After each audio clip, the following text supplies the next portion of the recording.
กับ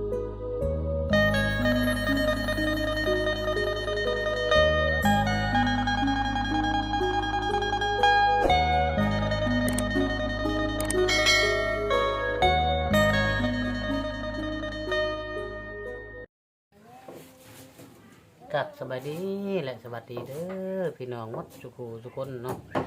FC ฝั่งลาวฝั่งไทยทั้งประเทศพี่น้อยเพราะว่า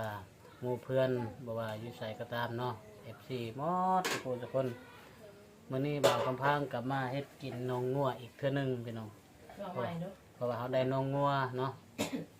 เจ้างัววันนี้เป็นมื้อวันที่4เดือน3ปี2026เป็นมื้อวันพุธพี่น้อยยามดีมีงามเนาะก็ให้ใหญ่ยาวงัวเฮาเนาะก็ให้หั่งให้มานเลยครับตอนนี้เรากำลังเฮ็ดกินกำลังซอยผักซอยหญ้าอย่าลืมผักอะไรก็ใส่ไปน้ำขึ้นมาให้โศกมาขึ้นมาสบาย FC ไว้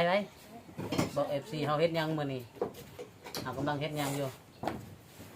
ฮะกำลังเฮ็ดกินน้องเว้าดังๆดูกำลังกินน้องยังน้องงัวเปยังฮู้จักเฮ็ดกินน้องงัวเจ้ายังบ่ฮู้จักหมอนี่รังน้องงัวกับผู้สาวเจ้าจะเลือกผู้ใดกินน้องงัวบ่ผู้สาวได้ซะบ่เอาเลยยาเด้อไปซะให้พ่อผู้สาวระวังน้องงัวกับผู้สาวจะให้ค่อยเลือกไผเอ้ยเลือกผู้สาวได้ค่อยได้น้องงัวคือเก่าเนาะอย่าลืมพาคนละก็เสร็จแต่ไปนำพี่น้องไปเบิ่งนำกันเนาะไปเลย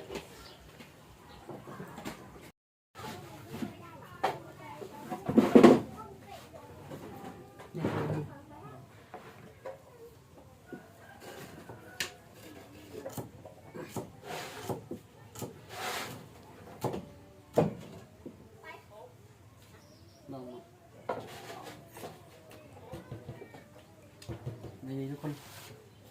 ตอนนี้กำลังเฮ็ดกินน้องงัวเด้อ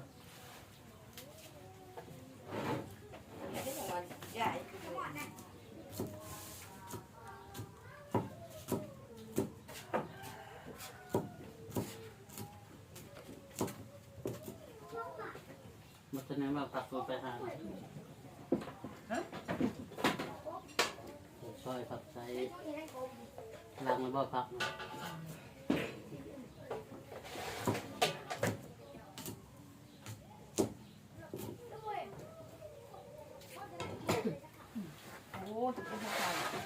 นี่ไปนะว่ะมันชาวมาขายหมดแดงเงินเราไก่เลยถึงจะได้หมดแดงมาขายเที่ยงอันนั้นไม่ตู่ได้ไปถิ่นเนาะก็ได้กินน้องงัวคือเก่ากำลังอย่าใส่ลายเด้อมันเผ็ดเด้อค่อยเผ็ดกระเพาะเด้อเย็นในตู้ก็ถือ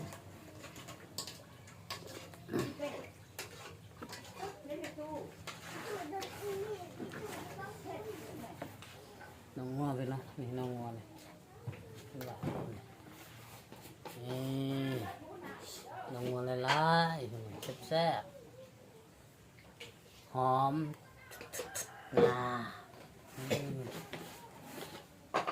นี่พี่น้องแซ่บตอนนี้เคยกินน้องงัวไปแม่นบอกเขาเนี่ยก็ยังหูต่างประเทศเขากินบ่น้องงัวคือเฮาเนาะคนต่างประเทศนะ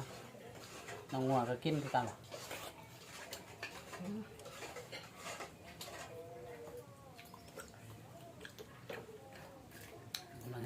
ให้กินน้องงัวเด้อพี่น้องเด้ออย่าลืมพาก็แล้วก็ใช้ติดตามไปน้ำเนาะมาไปอยากก็มากินน้ำได้เนาะแล้วน้องงัวกับน้องเมียจะเลือกผู้ใดจะรับไปเลือกน้องงัวน้องงัวกับน้องพัวจะมักไป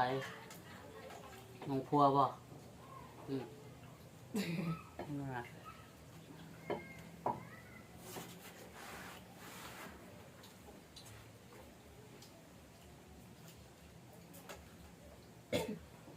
มันเป็นซีมเลย ผมเนาะผมก็แบบทีมมันเรียบร้อยแล้วนะแซ่บ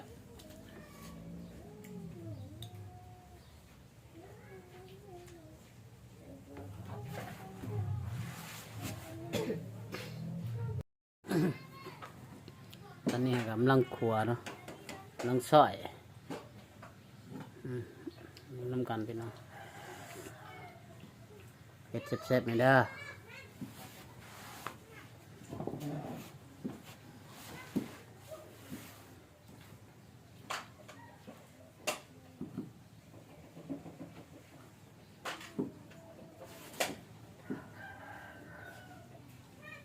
ลูกมันอ้วนโอ้ยให้